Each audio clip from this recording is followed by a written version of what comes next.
Listen and Live Audio presents The Four-Story Mistake by Elizabeth Enright, read by Pamela Dillman.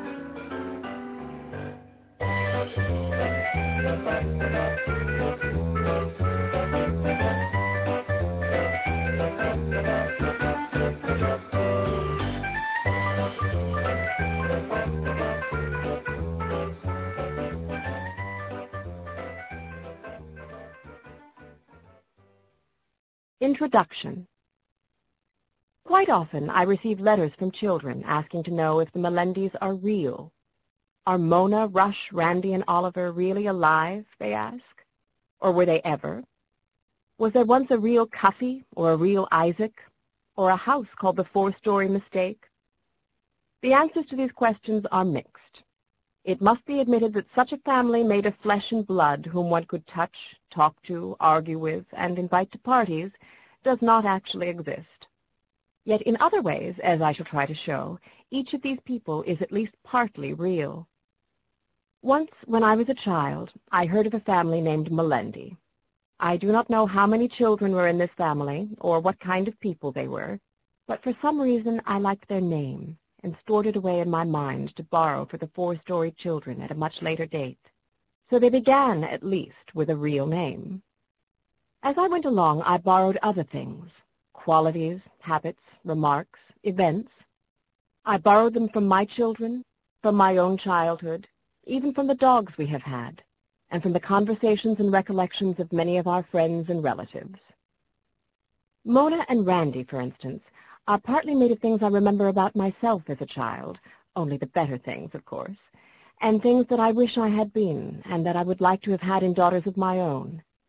In Mona, I also recognize my dearest cousin, as well as my roommate in boarding school who was going to be an actress, and who was frequently discovered acting the part of Joan of Arc in front of the bathroom mirror. In Randy, I recognize two of my long-ago best friends, as well as two of my long-ago best wishes, to be a dancer and to be an artist. In Oliver, I have borrowed liberally from the things I know and remember about my sons, and from many other little boys besides. Large patches of him are invented, of course, which is also true of the others. I never knew of a boy of 6, for instance, who got away with an adventure like Oliver's Saturday excursion, but on the other hand, I have been intimately concerned with a boy who collected moths just as ardently as Oliver did. The whole family was involved in this hobby of his. All of us went through the grief of caterpillars lost, strayed, or perished, through the inconvenience of cocoons hung up in the wrong places, and the foragings by flashlight for special leaves to feed ravenous larvae while the forgetful collector slept in deepest calm. Reminders of my son's characters also occur in that of Rush, though not so often as in the case of Oliver. In Rush, I trace memories of other boys I knew, one who played the piano marvelously well, and one who was a curly-haired rascal with a large vocabulary and a propensity for getting into and neatly out of trouble.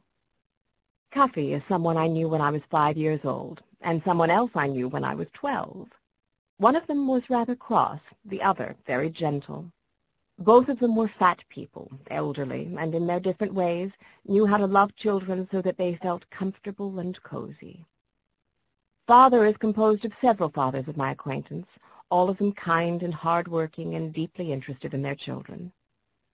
As for Isaac, except for the fact that he is a male and not pure-blooded, he is exactly like our own fat, freckled cocker spaniel who was gloriously won in a raffle by the father in our family. The house, which is called the Four-Story Mistake, is made out of several queer old interesting houses that I have seen, and is set in the kind of country which I have enjoyed the most, country with plenty of woods, hills, streams, and valleys. Wishing has played a large part in these stories, too, as you can see.